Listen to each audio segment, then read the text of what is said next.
Fire, water, and plastic pipes. The most mesmerizing manufacturing process I've ever seen. At the same time, this is the largest factory in Russia for producing this kind of pipe from PEX-A. Without it, modern cosmodromes, other facilities, and our apartments would be impossible. I'll show you how it's made at the Rosterm factory in today's episode.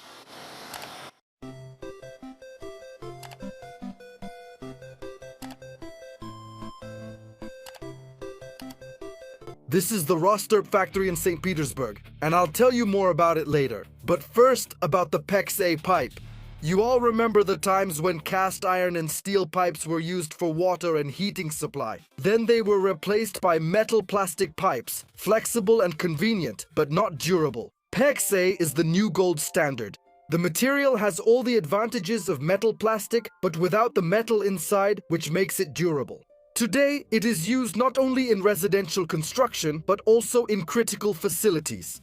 For example, at cosmodromes, where exceptional reliability is important. Here's how the pipe is made. First, the components, polyethylene granules, peroxide, and special protective additives are mixed in precise proportions and automatically fed into the extruder hopper. In it, the resulting mixture is compressed, melted, and becomes completely uniform.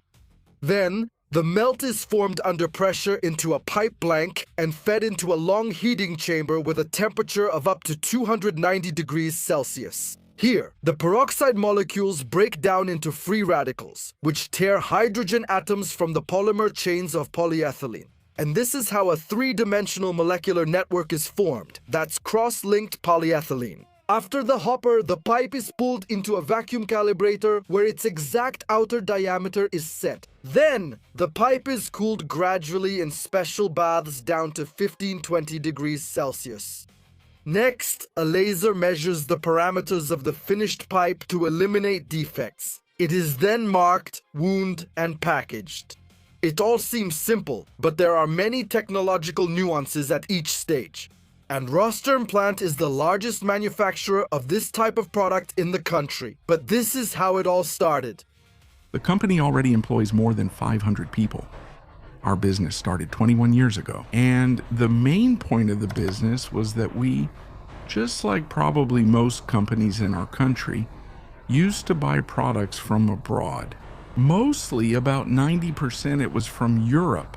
We brought it to Russia under our own brand and sold the products here, so it was pure trading. But why not set up production here in Russia?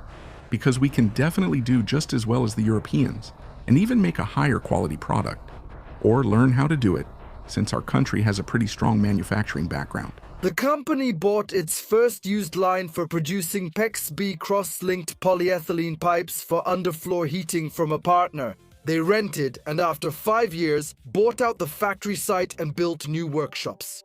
Now there are 18 modern production lines and 19 injection molding machines here. Not only PEX-A is produced here, but also other components of engineering systems. The plant's capacity exceeds 120 million meters of pipes and 50 million fittings per year. Our products are featured in a large number of projects. Russky Island, Sochi during preparations for the Olympics, the Winter Palace and the Kremlin, many such significant projects. But also in the housing sector, apparently something that may not be immediately noticeable, but nevertheless in many residential complexes it was your products that were installed. Have you ever made a rough estimate? That's right. But actually, we've estimated that in every other house in the city of St. Petersburg, our pipes are installed. In every second house, meaning you come in and every other house you walk into, we're there. Here at the factory, we saw, in a good way, obsessives about automation and quality control. From checking incoming raw materials and blanks to internal stages and finished products, everything is thoroughly inspected by people and robots.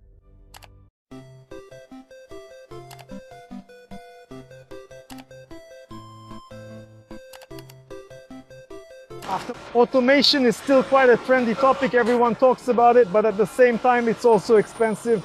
In your case, does it pay off economically? In our case, the main thing is to get a quality product. At some stages, it absolutely never pays for itself. For example, like the machine vision system we installed on the pipe production line. Well, The cost of the machine vision system and AI software for each line is about 10 to 12 million rubles. And you'll never recoup that investment. So you could solve this task with a person just as well, but then you'd have a defect rate of, 5%. And we want our defect rate to be 0%. And that's why we're making every effort investing in robots. But at the same time, of course, robots, they allow us to free up quite a large number of people. For example, in this workshop, we will free up about 50 people.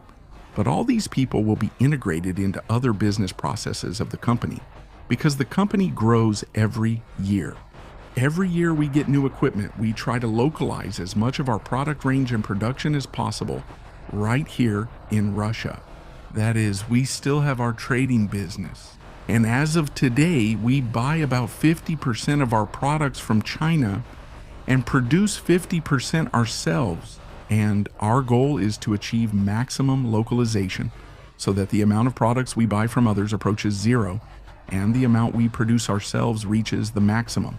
As a result, we have developed quite a few interesting products. For example, the flexible hose that we launched last year is made entirely in-house. This kind of production is unique in Russia. We also call it an industrial retreat. We invite everyone who comes to visit us because we operate on an open door policy.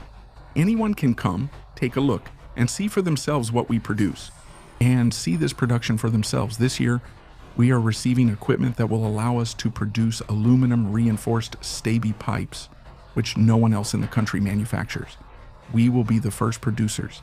Also, by the end of the year, we will have equipment that will produce pipe-in-pipe. That is, we will automatically apply thermal insulation so that it will be easier for the installer to work at the construction site. And every year we get additional equipment, expanding our production line as much as possible. All incoming raw materials, those very granules and additives I mentioned, first go to the laboratory for quality inspection. We check the thermal characteristics using the DSC equipment. By the melting peaks, we can tell if the raw material supplier used any impurities or additives. This is our plastometer. We check the melt flow index, moisture content, and the mass fraction of the granules. If the raw material is fine, we give permission for its use. The finished products are also thoroughly checked using special equipment. They tear it, heat it, compress it, cut it, and keep it in a solvent to make sure it meets quality requirements. Reference samples from each batch are stored for years in a special archive so that in case of a complaint, they can be checked again. We've come to the center of the automatic quality control department, which performs 100% inspection and rejects faulty embedded parts. We carry out all the automation using this kind of machine. It has 11 cameras installed in it. Each camera is set up to inspect the specific part of the fitting that we're checking. In automatic mode, it measures and compares the results with the measurements we initially programmed into the system. If we say that this bore should be 1.5 and its tolerance is, for example, 0.1, then if the machine detects that it's 0.1 under, it rejects it to the left, meaning it goes into the defective pile. When the machine determines that the fitting is fine, it sorts it to the right as a finished product. On the PEX-A line, which I showed at the beginning of the episode, the quality of the pipe is automatically checked by a laser. Before the implementation of this system, the inspection was done differently. There was a person who watched, constantly held the pipe, and checked the surface. The surface of the pipe was checked by touch. In fact, yes. A separate person who checks the outer surface of the pipe in real time, non-stop. The second person, who comes from the laboratory, takes samples at a certain set interval and conducts laboratory tests. And the third is the line operator, who also comes every hour and measures the geometric parameters of the pipe. I thought that this is still humane automation, in the sense that it's hard to imagine the psychological state of a person who stands all day and checks this flange by feel. Yes, but of course they do switch. First he measured, then he felt, then he moved to the third station. So, well, it's like at the airport, right? There's a rotation because the work is very monotonous. Of course you could go crazy, so there's a set rotation. But I completely agree that this is an expression of humanism towards the company's employees. And I also thought that although some of our viewers probably think that this is actually inhumane since you are kind of getting rid of people in these positions at least, but after all, this is done for people because it would be much worse if the product turned out to be defective and possibly brought misfortune or some problems to the people who use this product. And it turns out that this still serves the interests of people, including the wider circle of people who use your product. Well, look, the first thing you noted correctly is that our products are used in critical areas. Heating systems, water supply systems. Let's imagine for a second that someone made a mistake and this pipe ended up in the heating system of some 20-story building. And somewhere on the 20th floor, the pipe starts to burst and the heating and everything is flooded with boiling water. And this can cause serious injuries. This can cause major damage. That's why, of course, we pay a lot of attention to this, and that's why we are constantly working on improving and automating quality control. I want to say that in 10 years of work, we have never once operated with a full staff. The companies have never been fully staffed either. And at the moment, we are operating with a 20% shortage. That's why, for us, freeing up a worker gives us the breathing room we need so we can keep moving forward. But in our organization, it works like this. We free up a person, and we assign him to a new set of tasks.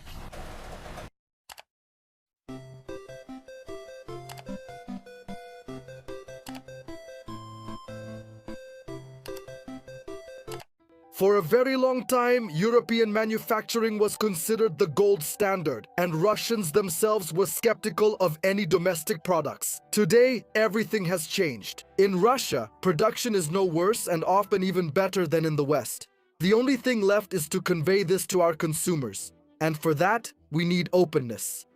Today, we want to show the end consumer, the installer, the designer, and even the developer that Russian products are high quality and technologically advanced. And made in Russia can be a point of pride. Come and sign up for tours. On our website, there's a sign-up form for specialized groups where you can see all the production processes, the entire technology we use in manufacturing, pipes, fittings, systems for laying cables, flexible connections, and also see the entire quality control process, from raw materials to assembly. You can visit our laboratory and see all the tests, which not only meet GOST standards, but even exceed them.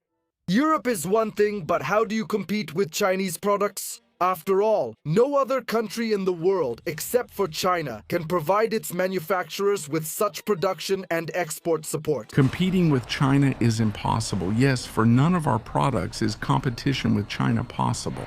That's why your task is to compete on product quality. A person who, for example, comes and buys a flexible hose understands that he bought a Chinese flexible hose and a Russian flexible hose. And if he bought a Russian flexible hose and if something happens to it, he has somewhere to go. It says on it, Volkonskoye Highway, Building 112. The manufacturer is the company Clever Barcelona. The brand is Roster. That's it. He goes to the website. My phone number is on the website. He can call me and say, listen, you made a bad hose. I have a lot of questions for you. And we will resolve those issues. Yes, because we never dodge responsibility when we've made a low-quality product and it accidentally ended up on the market. That is, we always handle these issues. But with China, you can't do anything. You have nowhere to turn. You have no one to make a complaint to. That's why competition with China is only possible if you produce a product that is significantly more effective, higher quality than the Chinese one. For example, the same flexible hose, our production cost is exactly the same as the price in China for this hose, right? But as they say, there are some nuances. There is a certain pride in the fact that we produce this in Russia, and I still always think that Russia should be an industrially independent country, right? So that we don't end up in the same situation we did when the special military operation began. When, as we saw in St. Petersburg, with just a snap of the fingers, the main pipe manufacturers simply disappeared.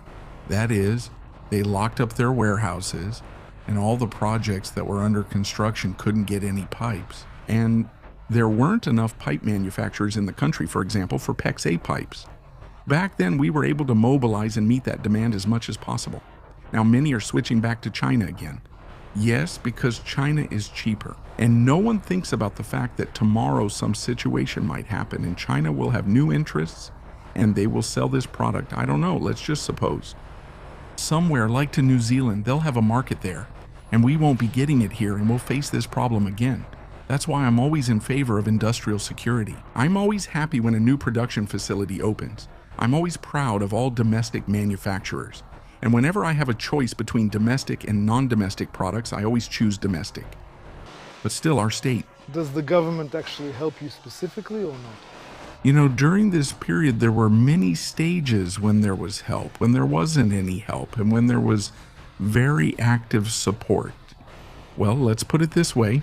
In this last period, the one we're going through now, over the past year, we've had the least amount of help from the government. That is, well, targeted subsidized loans for construction and for purchasing equipment have disappeared, yes. So there are very few of them now, and they're very limited.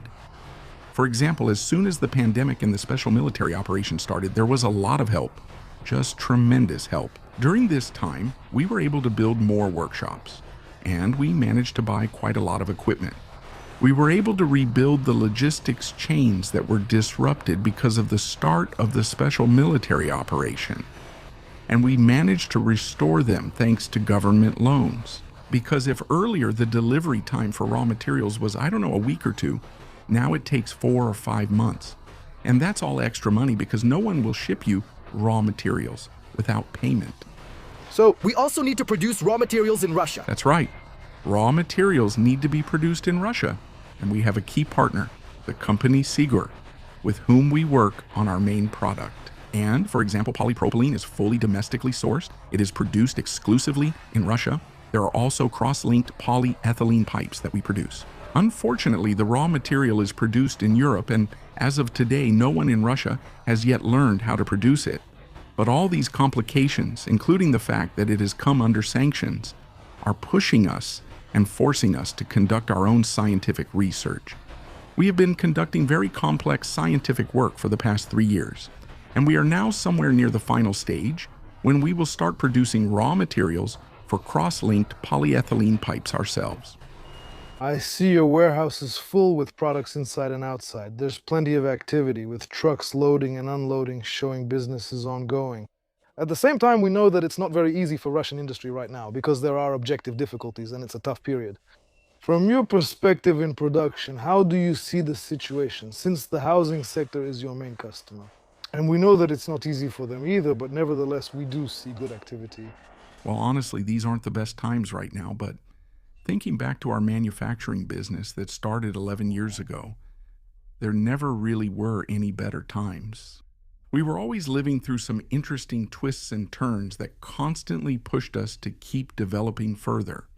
And as of today, this year is no exception, because back in the year before last, we made a decision to develop our production. Right now, we are finishing the design phase. And next year, we should start construction of a new production complex, which will be located on a 7.5 hectare site. And about 35,000 square meters will be dedicated directly to production areas.